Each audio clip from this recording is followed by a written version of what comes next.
Welcome to Headlines. This is David Lichtenstein from New York City. And this week we have a fascinating show. It's a continuation of what we spoke about last week. Predators in our midst. Do we allow them to remain part of our community or not? You walk into shul and there's one of these super predators. It could be a financial predator. It could be a sexual predator. It could be somebody who created a great Chilul Hashem. The issue, do we keep them in shul? Do you allow such a person in shul?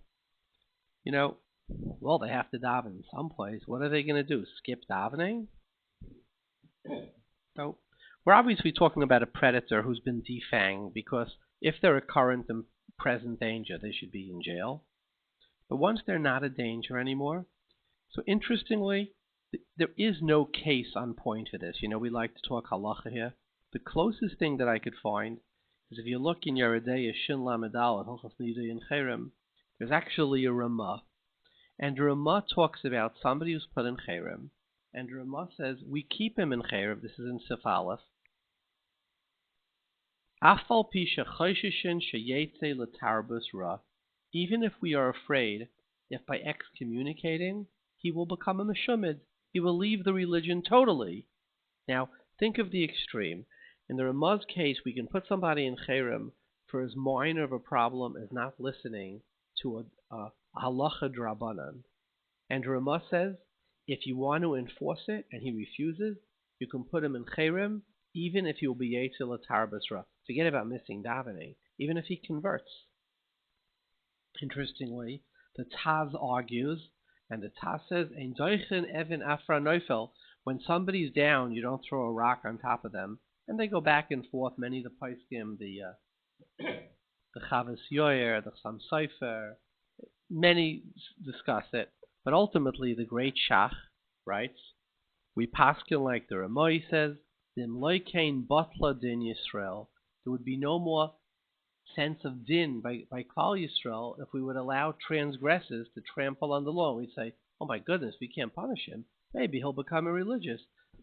He says, no, we enforce the halacha and that be it. We just don't want you. Now the problem with this citation of Shin Lamed Daled is that Nidui and Cherem is talking about injunctive relief. What can we do to stop someone in the tracks of their behavior? It's not talking about somebody who's already been defanged, somebody who's been discovered, they've been sort of outed, the community knows who they are, how dangerous they are, etc. It doesn't discuss that. The concept of, should we continue to excommunicate or punish somebody, l'man yishmu v'yiro, so that people should understand you can't try to, if you're in a ship, you can't go down to your room and drill a hole in the floor of yours and say, well, it's just my room. We're a ship, Klal Yisrael. Kol Yisrael arevim zelazeh. We are responsible for each other. We've built an astounding, a fantastic, amazing community where people care for each other. We have, tzedakah. We have yarchei kalas. We have for Shabbos, we have Taimchei Shabbos, we have clothing, we have organizations that will give you a kidney, help you with your tuition. So it's a community that supports one each other. When you have somebody who's trying to drill a hole in the bottom of the boat, well, should the community excommunicate such a person? Or do we say, listen, the person has been humiliated, and the concept of L'man Yishmu V'yiro, to set an example others should see, you can't do so much destruction to our community. We will not allow it. Maybe we don't allow for that. Maybe we shouldn't be doing it. There is no clear halacha on point for this. The Ramah in Shin Lamed Aleph Vav says that if somebody is a nidui, he says, Ein moilin es banav, we don't mal his children. Ein koivrin es meisa, if somebody in his family dies, we don't bury the body. Imagine that. You let the body rot. Ramah was serious. They say that today football is not as bad as it used to be. It used to be that, today they sack the quarterback. In the olden days, when I was growing up, after they finished with the quarterback, they went into the stands and they sacked his family as well.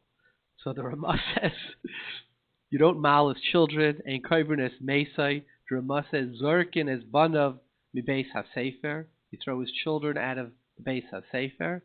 And Ishtai, you send his wife from shul. And why is this?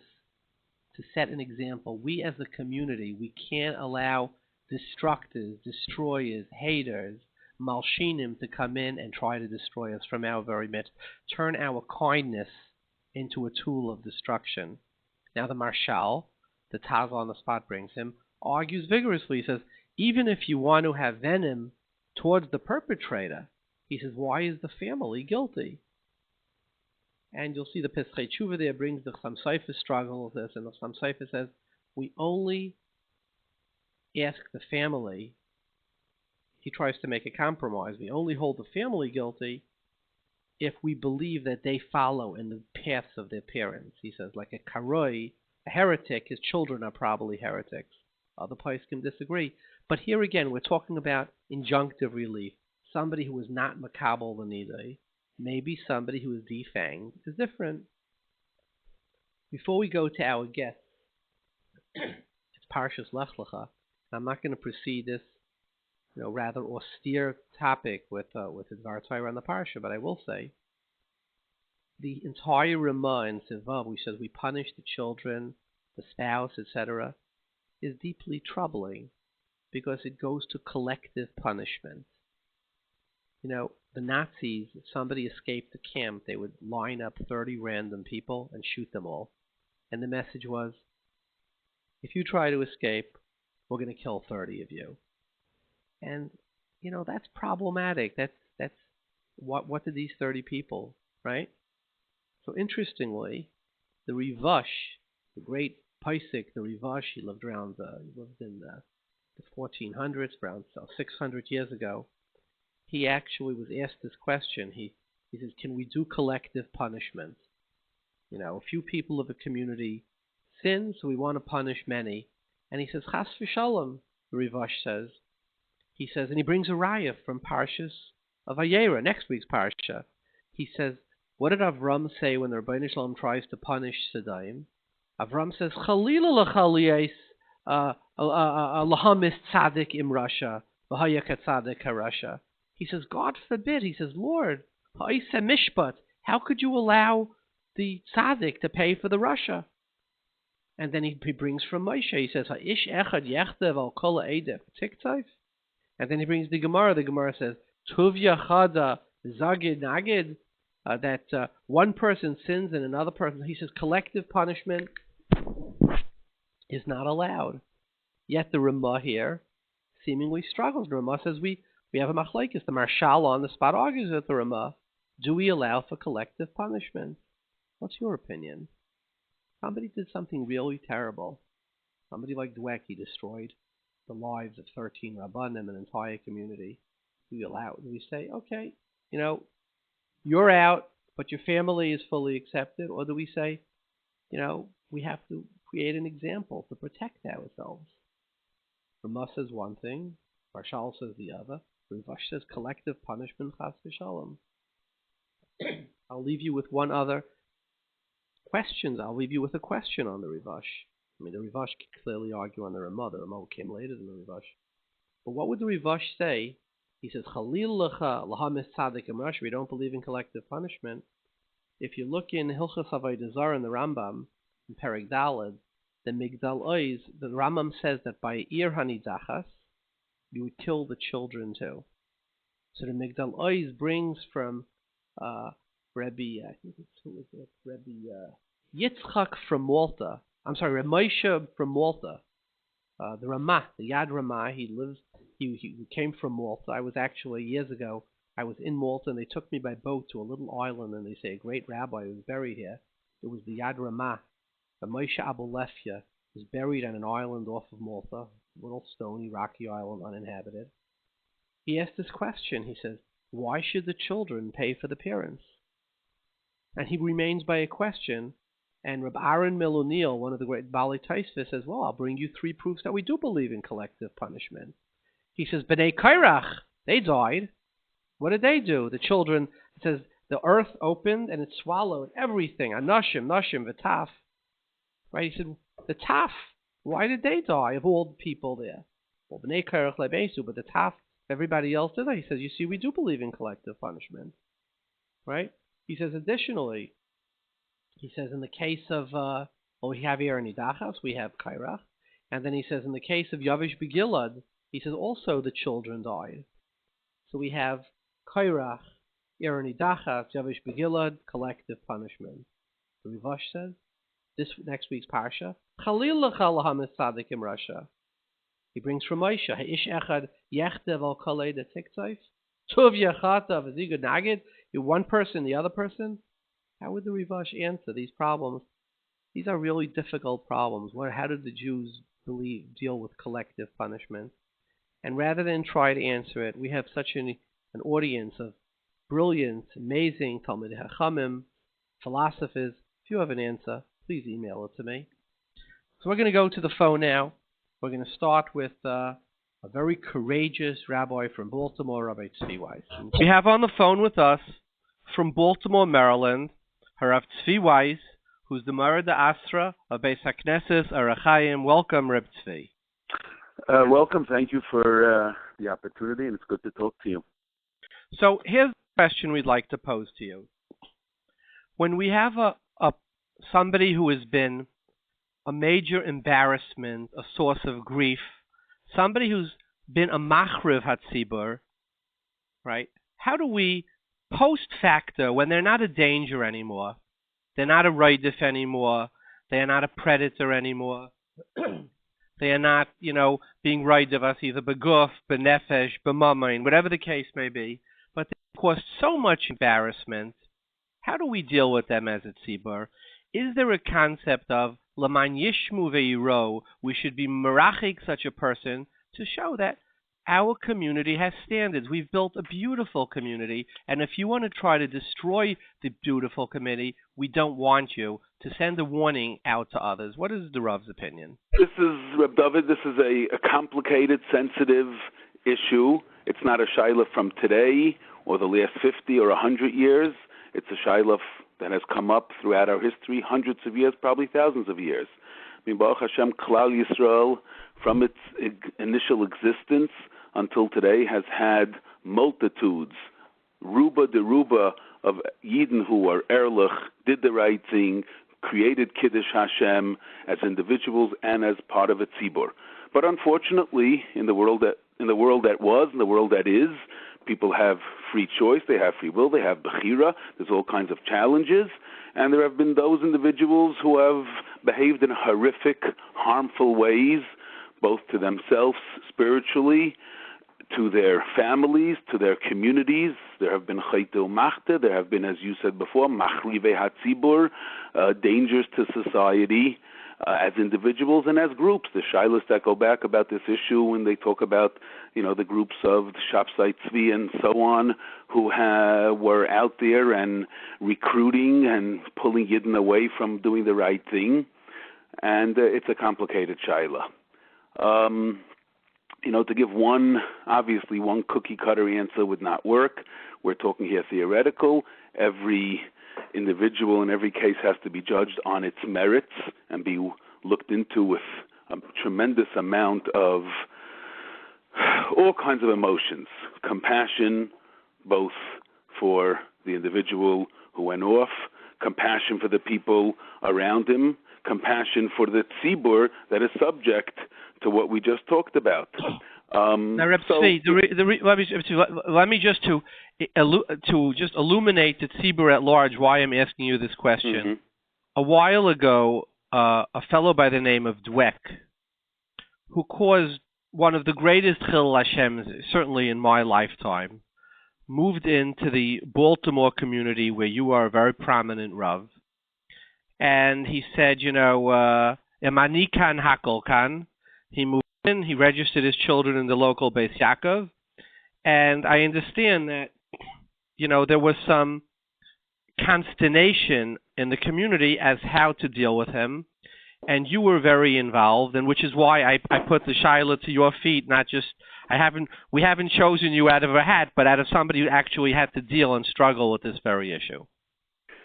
Well, look, Reb David, unfortunately, as a Rav in a community, these kinds of issues are going to present themselves, and our responsibility, the way I understand it, and the other Rabbanim in our community, and I'm sure all over the world, understand that we can't run away from these situations, and we have to take them on head first. I don't want to talk about any individual case, but, the case that you mention is a little bit different than the shaila that you posed.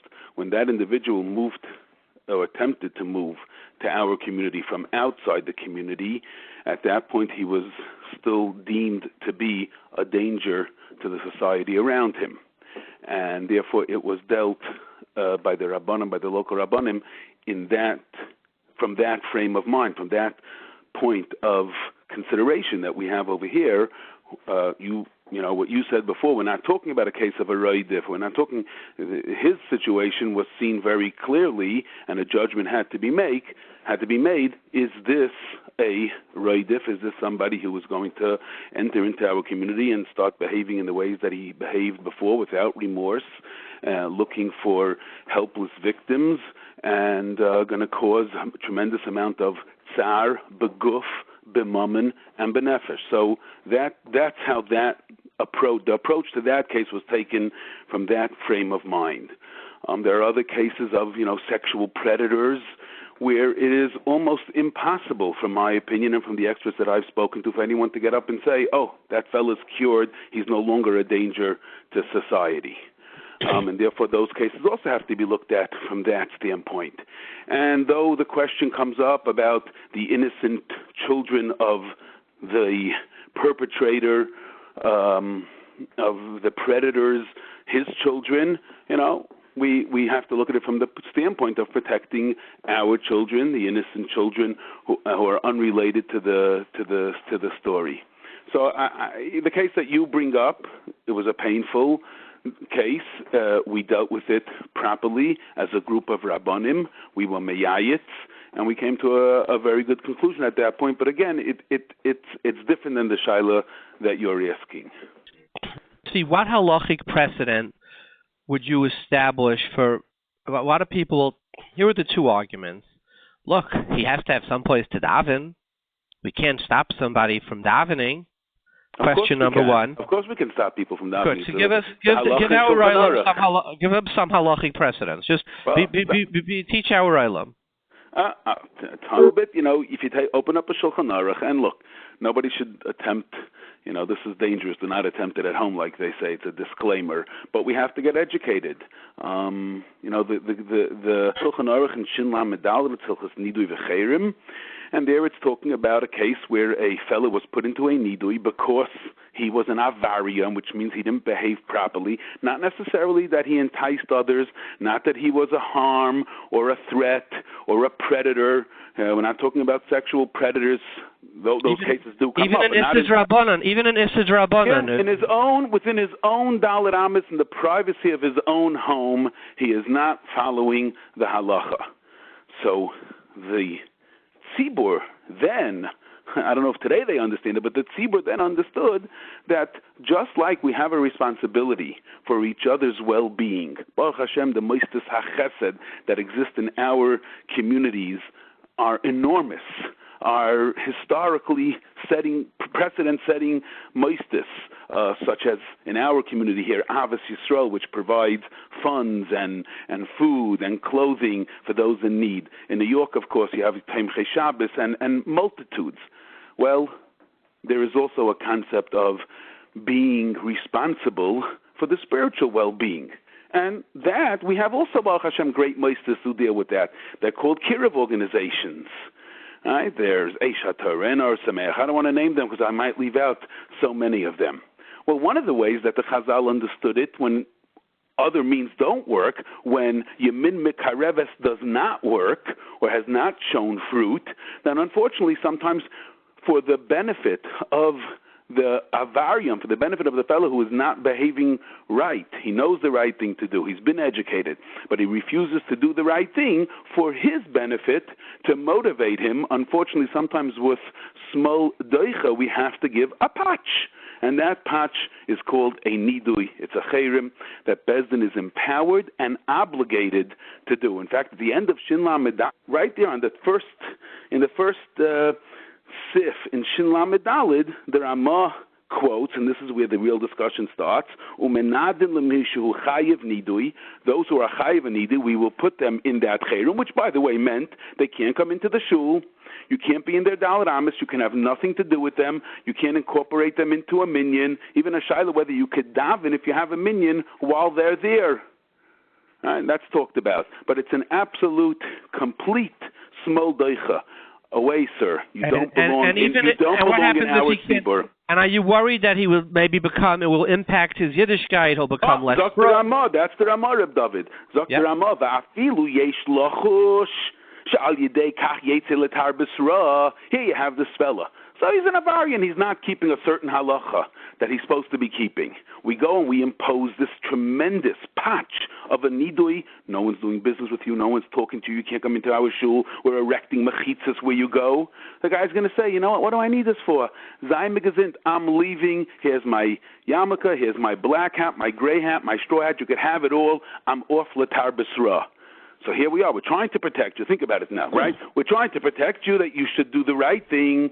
And you're threatening, not only threatening, we believe, yesh lachush, there's a real possibility here that you're going to go letar b'sra.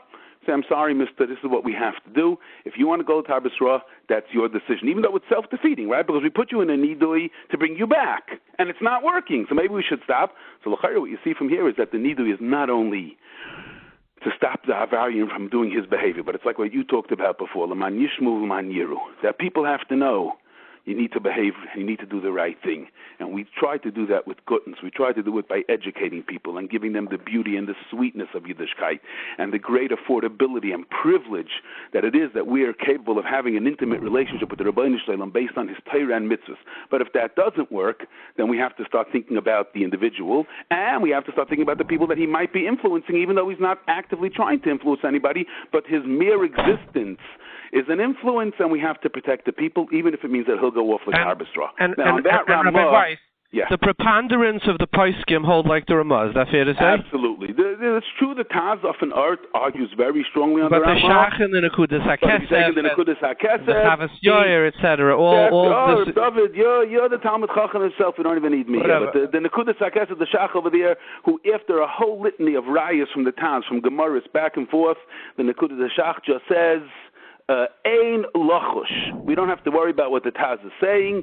The imloy kain, but la din Yisrael. Right. We have to have din Yisrael. This is something. It's our privilege. It's our obligation to have din Yisrael. And there's a Chassam Sofer with a tshuva about it, and there's a Chavas Yoyer, and it's well brought through. And I think now, this is important for communities to know that we have this obligation. Yeah, go ahead. What about going to the children and you say, well, somebody's a terrible Avarian, and we're not talking about somebody who did something fine. We're talking about somebody who created a great Chilul Hashem, somebody who's a massive predator, somebody who's impacted us in a substantially material way that's a machriv hatzibur. Are we allowed to say, look, we don't want your children in our school. We don't want your wife to come to shul. You are chutz lamachna. Could we go beyond the person?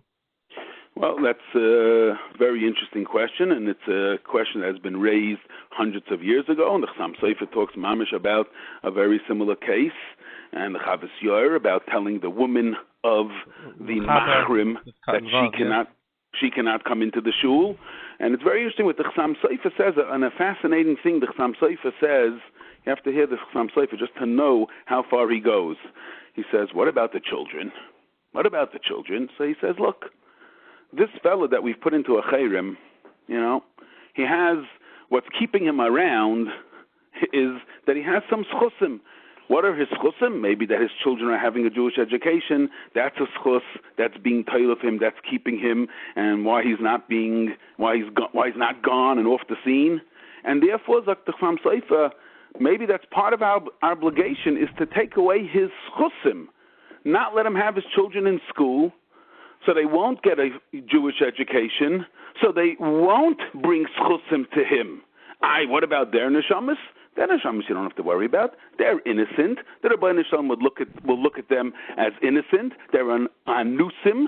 They would have done the right thing, but they were never given an opportunity. So their neshamas are protected. You don't have to worry about their neshamas.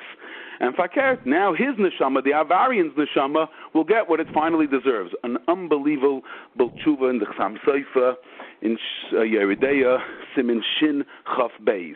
But I do want to tell you that at the end of that, the Chassam Sofer says that Hadava Tzarech Iyun Un Masun, we have to be very patient and we have to look it through, and this has to be done with tremendous trepidance, with tremendous fear, right? V'Hashem Yishmereinu, we have to be protected and know what the right thing to do is. So definitely, even when it would come to a question of their children being brought to school, I mean, in our case, we talked about an outsider coming into our community, so it could be told before, don't come to this community because you're not going to be able to get your children into school. Very much, Rabbi Weiss. We greatly appreciate having you on. Thank you. It was very nice talking to you. Be well. Kulta, bye-bye. We have on the phone with us from New York City, Dr. Shira Berkowitz, who is both a psychologist and an attorney as well, and whose expertise is the prevention of sexual abuse, primarily in children. We'll hear from her. And she's the founder of an organization called Sacred Spaces. Welcome, Dr. Berkowitz. Thank you. Can you tell us about what the mission of Sacred Spaces is? Yes. So Sacred Spaces works with other organizations in the Jewish world, shuls, yeshivas, schools, camps, to help them prevent abuse. So to start thinking about these issues before it happens through policy development and training, and that if something does happen later, they have a place to turn to, the institution, that will help them to minimize damage to the institution and also at the same time protect others from abuse and support the victim that's been hurt. So, and I understand you worked for the OU previously. You consulted for them as well. Yeah, I continue to consult for the OU. I've been working with them for over a decade now, and it's really. Berkowitz, tell us, what should we be doing? Okay. Look, as parents, I'd say that there are two parts of this. One is that you need to educate yourselves, and the second is that you need to educate your children. Educating children is critical, and it's really important, but in the end of the day, we would never place the responsibility of protecting a child on the shoulders of a child. Adults who abuse children, they're older, wiser, stronger, more manipulative, and it's not a child's job to protect themselves. And so when we give them information, we're helping to give them tools. We're also making it more likely that they'll come to us for help, but ultimately it's the parent's job. And so parents need to understand, how do perpetrators operate? What do perpetrators look like? And what are the things that they should be asking of themselves before they let people interact with their children? What should they be talking to their children about? And what should they be demanding of the institutions that their children attend? So give us a primer. Give us like the Cliff Note version. I'm a parent. What should I be looking for? What does the perpetrator look like? Walk me through it. Okay. So the first thing you need to know about perpetrators is that they don't wear signs, right? We sort of have this idea of a perpetrator in our mind that they're a monster.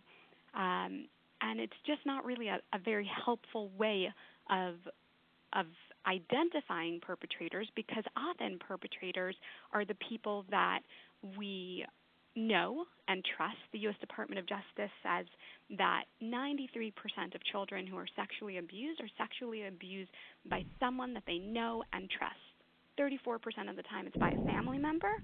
Close to 60% of the time it's by an acquaintance. So the idea of stranger danger or the creep in the parking lot or somebody from outside of from community, it's not an accurate picture. And so we need to understand that this is probably somebody who's very well trusted, probably somebody who looks and in other ways is a really good person who has done really good things. They could appear erlach. And that's why when we think about this issue, we're not focusing on the identity of the person, we're focusing on the behavior. And so if someone is behaving in a manner that crosses any policies we have, crosses boundaries, is inappropriate, if it's an avera and they're crossing halachos or social norms in their interactions with children, these are all red flags. And it doesn't matter if it's a spouse, a parent, a sibling, a rabbi's child. All of these people could potentially be somebody who would abuse a child. And so we don't want to walk around. And to just add on to it. That's exactly what it looks like. One person who was convicted of sexually abusing a child from person, he said to me, niceness was a strategy that I used. I made sure that I did the most chesed in the community. I was the person that people could trust. I was the person people could trust. I did the most chesed in the community. Mm-hmm. Continue, amazing. And it was intentional. This was a strategy that he was using. And so when people accused him, when the accusations came out, he was the last person anyone would imagine, because he had gone to such great lengths to establish himself as a person who could never do something like this. And so even though people saw it with their own eyes, they bent over backwards for all sorts of explanations of why somebody would be acting in this way. So you're a parent, so give us the 2 or 3 things you should be aware of. Give us a small hand guide. You say it's somebody you trust, very likely trust, and actually works on building community reputation. What else? Give us the handbook for the parent. Okay. And it doesn't have to be that person, but it often is. Look, it's somebody who is there's a term that we use. It's called grooming, and it's all the preliminary behavior that comes before abusing. So most of the time, as a parent or as a bystander, you're not going to see somebody abuse a child, but you're going to see the steps that come first. And these are the things you want to be on the lookout for. So the perpetrator will groom a child and the child's family and the community. So they get them to like them. Once they're past that step and they're in and they're trusted, now they're going to try to get a child alone. Maybe they're going to be violating that child's boundaries or the parents' boundaries, disregarding things. So it could be a person who is offering to babysit for free all the time. The person wants to tutor. All these things that could be very innocent and wonderful things, but they're so interested in your child, like more than they're interested in doing their own things. They seem too good to be true because they are too good to be true. Maybe they're initiating a discussion about topics that are just not sneas, right? So they want to be the one who always talks to your child about Shomer Negiah. Maybe they want to mentor your son and have a conversation about Shifchas Zera. They want to talk about, they use language. Maybe they're violating nivel pet, things like that. They're cross boundaries. Maybe you see them, maybe the child sees them, but they're trying to get your kid alone, and they're spending a lot of time with your child. Okay, so that's something that a age profile, if you took 100 molesters, what would it look like? As far as relation, is it X% family, X% older, X% younger? Right. Can you try to give us some profile? Yeah, so 1/3 of individual children are themselves children. Okay. So these are juveniles, and maybe when we're talking about the behavior of the child, of the child who's perpetrating the abuse, we wouldn't call it sexual abuse. We might say it's a sexual behavior problem. There can be all sorts of reasons they're engaging in this. It doesn't necessarily mean that they're going to grow up to be a pedophile. But what the victim is experiencing is still sexual abuse. And so 1/3 of 1/3 are friends, right? Same age. Yeah, they could be older. They could be older children. It's often older children targeting younger children. Okay. If a child is the same age and there's no coercion used, no differential of power, then we wouldn't call that abuse. We might call that other things. So this is usually, when we're talking about children, it's either a child who is using a position of power to force a child, or they're significantly older, so like a babysitter or a camp counselor. Then of the others, what we know is that they tend to be typical. So they tend to be married, like most of the population tends to be married. They tend to be educated. They tend to be in heterosexual relationships, which is important because if an adult male molests a young boy, people will say it's not possible. He's married to this wonderful woman. But that doesn't mean anything when it comes to abuse. So they just really look very typical. Sometimes it might be an indicator if you see somebody who has never had a relationship with, has never been in a significant relationship with anybody of their own age, doesn't seem to have friends of their own age, is only interested in children. That would be a red flag. What percentage is it family members? 34%, according to the U.S. Department of Justice. And that would be parents, siblings, uncles, aunts, the whole gamut. Right. And what percentage is it, let's say, teachers and, older of power? Yeah. So there's a study done by the Department of Education that found that 10%, close to 10%, I think it was 9.6% of students had been sexually assaulted or solicited, harassed by personnel in the public schools. So these were educators. 10% were harassed. What percentage of children in general would you say are Dr. Berkowitz? We've had Dr. From Mamudim, Tzvi, and he says that there are approximately 100 suicides a year in our community. That's 100 a year, 2 a week. And he says the vast majority have been sexually molested when they were children. As a professional, would you think that conclusion is reasonable? I don't know. I can't answer that. But if Tzvi is saying that that's his experience clinically working with this population, then he is in a position to know best. I will say that the risk of suicide goes up significantly for a child who has been abused, along with a lot of other potential adverse consequences, such as all sorts of things like alcohol dependency, depression, anxiety, and even health-related risks that we would never think about, such as heart disease, liver disease, cancer, dying younger. All of these things have been found. All children who have been abused even one time have been found to be at increased risk for these adverse outcomes. Now, we can promote resiliency and we can help children to heal. And certainly there are a lot of things that adults can do to help that happen. But if Tzvi is saying that this is his experience, he would know. So when a parent is approached by a child or the parent sees something wrong, asks the child and the child says them, what would you say the parent do? Okay. I would say there are a number of steps to this. First of all, you have to recognize when a child discloses abuse. Most of the time, children aren't disclosing. They're scared.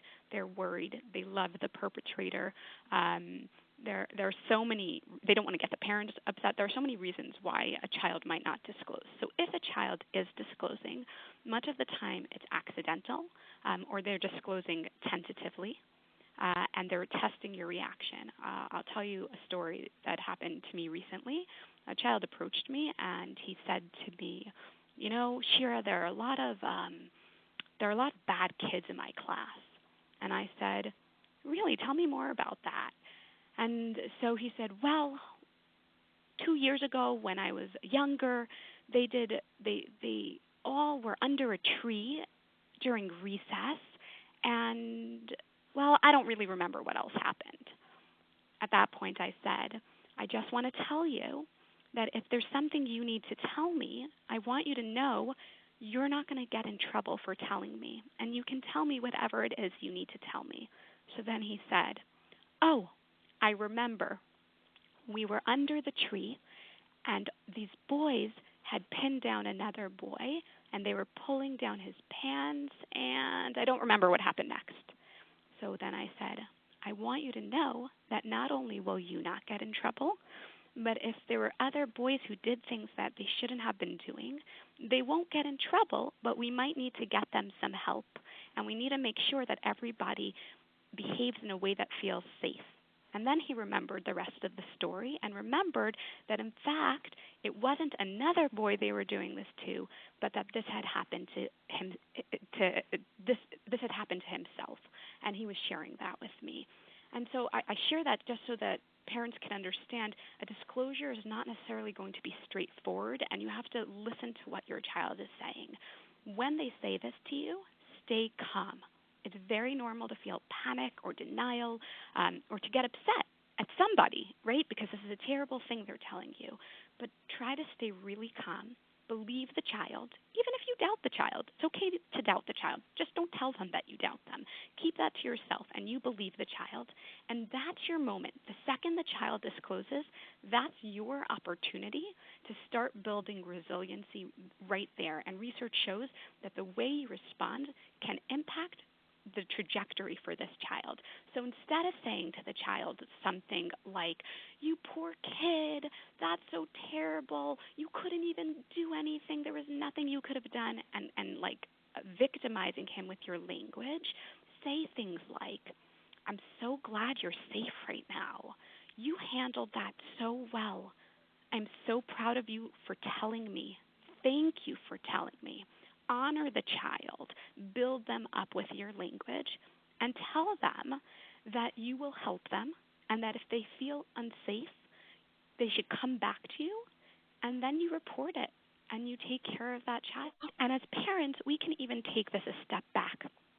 We don't need to get to this point, right? As parents, it's not our job to wait until we know and have proof that there's abuse. If we are seeing the signs of grooming, if somebody is violating the principles, the halachos, or whatever it is, they're going across the boundaries, and we have these early warning signs, that is a gift. That is a gift to have the early warning signs, and it's our responsibility then to intervene and take care of our children. And that's it. It doesn't. So give us like just a snapshot of the 4 rules a parent should have. Okay. I'd say that you want to think about the concept of yichud in terms of, so yichud, the same isura yichud that you have between a teenage boy and a teenage girl, we have with a child as well. You should not be alone behind a locked door or closed door with a member of your own sex or a different sex. No matter how friendly, no matter how chashuv, no matter how related they are, doors are open. Correct. We have the principles of interruptible and observable. They apply in yichud in the traditional sense, and they should apply here as well. So everything should always be interruptible and observable, and adults should be open and receptive to modeling the safe behavior. When I go over to somebody's house for lunch and a child says, "Come to my bedroom, I want you to see, Shira, come look at my stuffed animals," I say, "Sure. 1, let's check in with your parents. 2, let's bring somebody else with us," right? It doesn't mean we have to get our kids all scared. It just means we start modeling the safe behavior. So that's one of them. Can I just add on to this?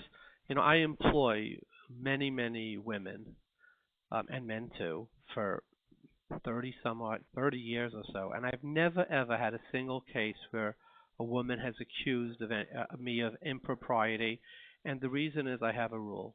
If there's a woman in the office, the door is open. If she wants the door closed, there has to be somebody else in the office together with her. Chazal figured this out 2,000 years ago. It's just following the laws of Yichud. If we follow the halacha that Chazal gave us, we will stay out of trouble. Simple. It's amazing. So that's rule number 1 and 2. Give us another one. Okay, so there are the basic things you want to talk to your children about.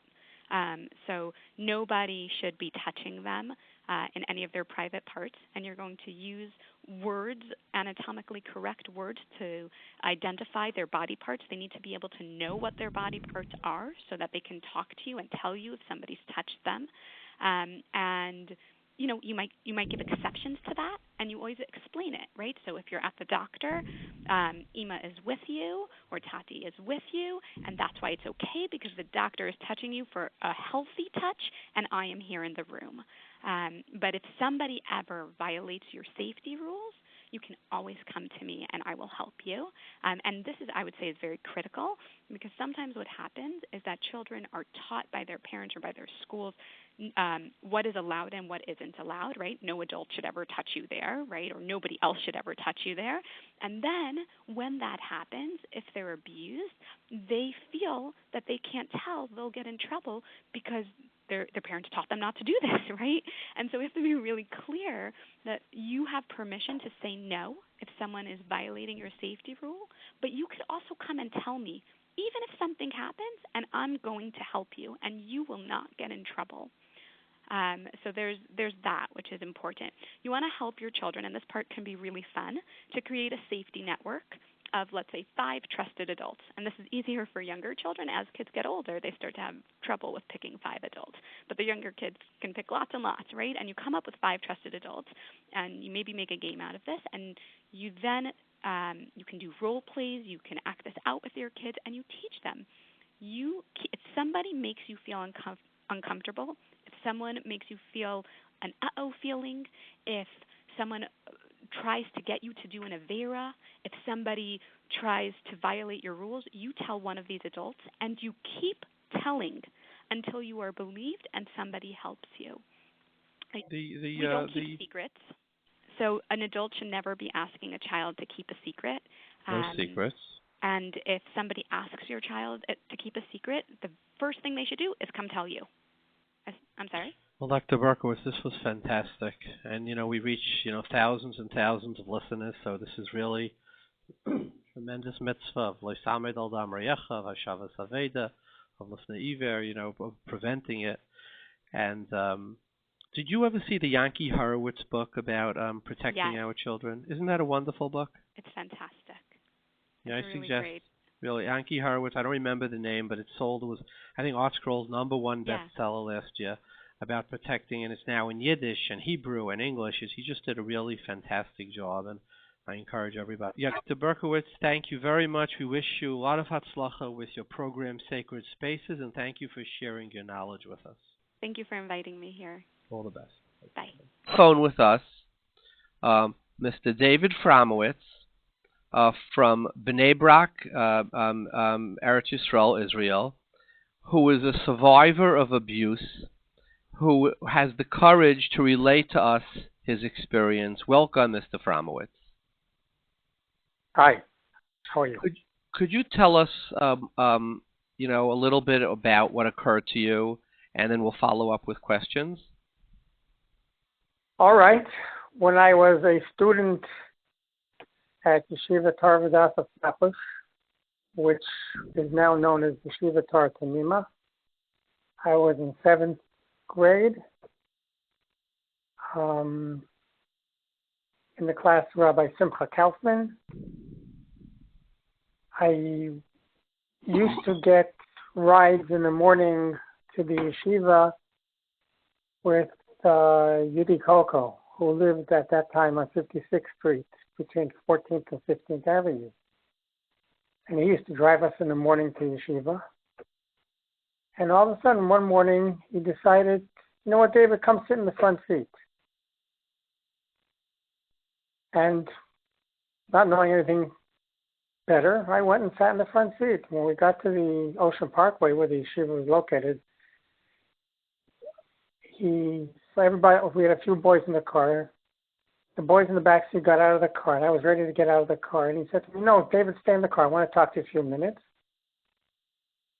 And I stayed, and then he said, come closer. And he pulled me over on top of to sit on his lap. And then he started fondling me. And this was about 8:30 in the morning. School started at 9, 8:30, 8:45. I was shocked. I was an 11-year-old boy, not knowing what was going on. After a few minutes, he said, "Okay, you can go back. You can go out now to class." And totally bewildered, went to class, came home, didn't say anything to anybody that time. And I said, you know what? It'll go. It'll pass. 2 or 3 days later, I decided, you know what? I didn't know what happened. Couldn't understand it. I went back because we were getting these usually morning lifts with Rabbi Coco. So I went back to where we got the lifts, which was in front of his house. And he didn't say anything. I got in the car. And we drove to the yeshiva with several other boys in the car. And then when we got to the yeshiva, in front of the yeshiva, he said, "David, you stay in the car a few minutes. I want to talk to you." And all the other boys left. Then all of a sudden he started the car again and went down on East 5th Street, or East 4th, I don't remember which one it was. He parked the car, he told me to come in the front seat, and he pulled me over on top of him, and once again started molesting me, putting his hands down the front of my pants.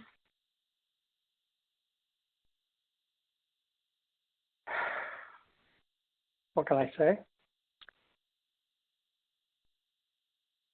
Did you tell anybody? Afterwards, that afternoon when I got home, I told my parents,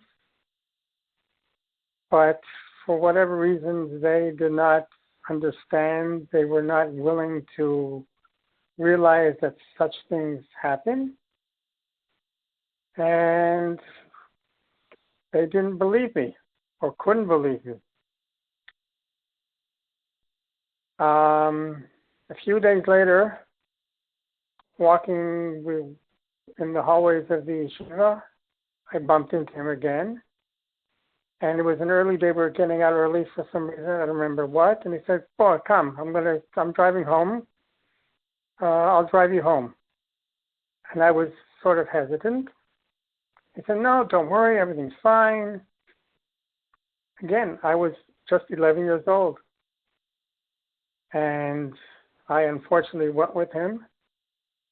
And he drove into Borough Park, stopped on a side street, I don't remember which one, pulled me over again, and started molesting me again.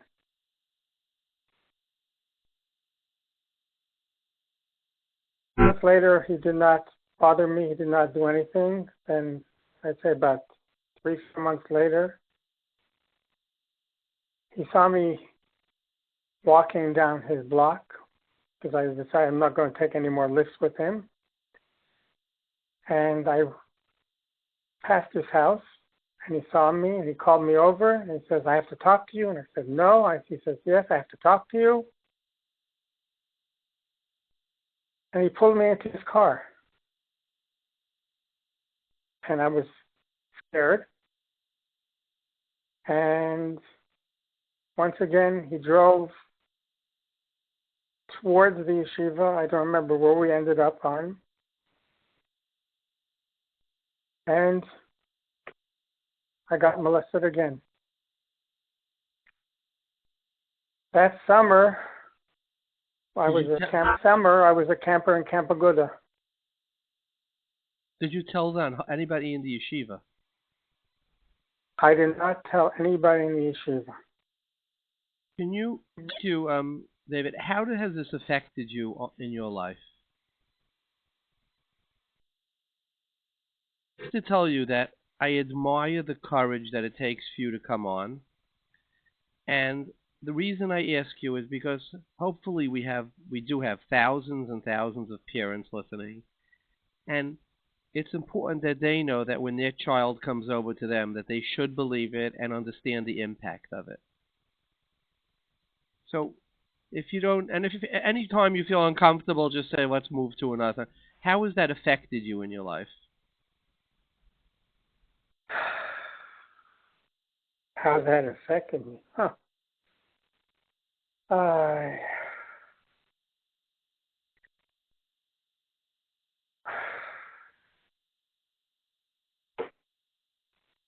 Look, we're talking about something that occurred when I was 11 years old. That's 47 years ago. It's been 47 years of constantly thinking and reenacting everything in one's head. You don't forget. It's there. You have to keep on living. You have to keep on pushing. You have to keep being a survivor and be strong. had bitachon and a Kodesh Baruch Hu, and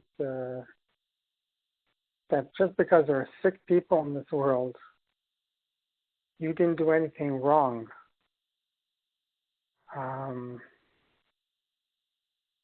You have better days and you have worse days and you have wonderful days.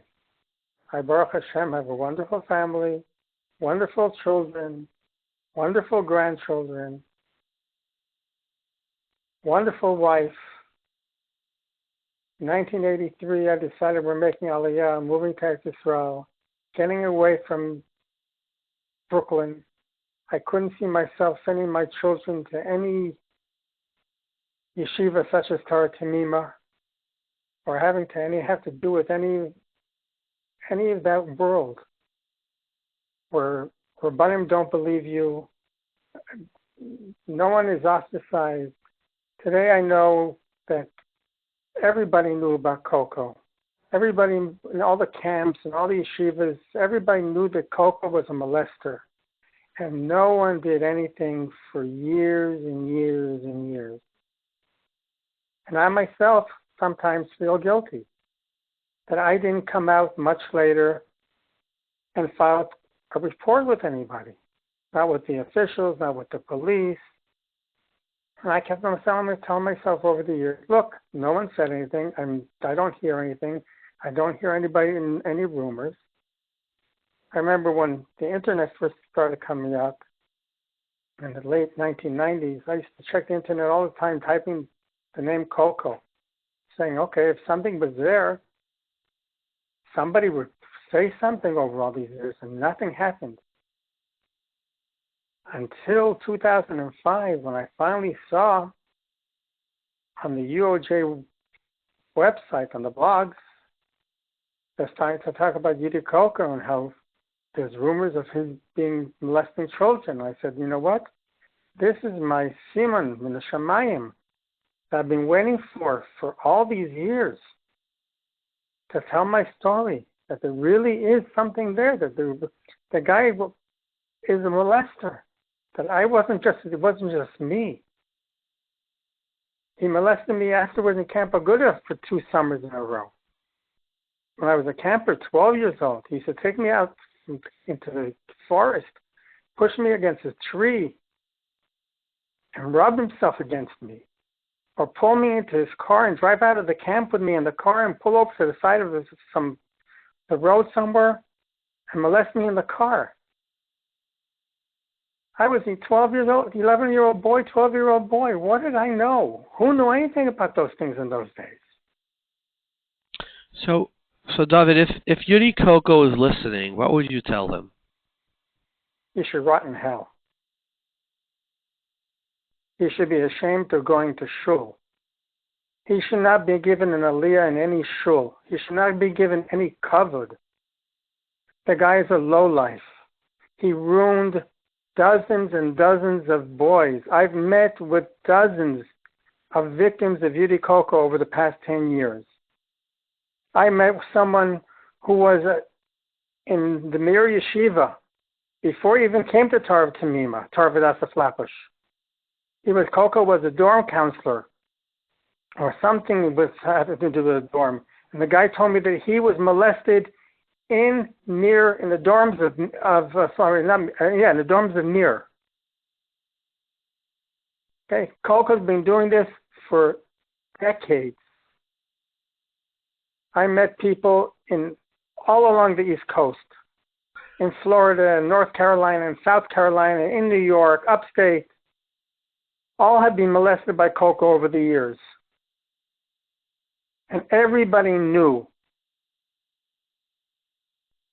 Do most of the survivors, do they suffer with it on an ongoing basis? Do they have any of his survivors committed suicide, which is unfortunately not infrequent by children who are molested, or go off the derech? Do you know of either?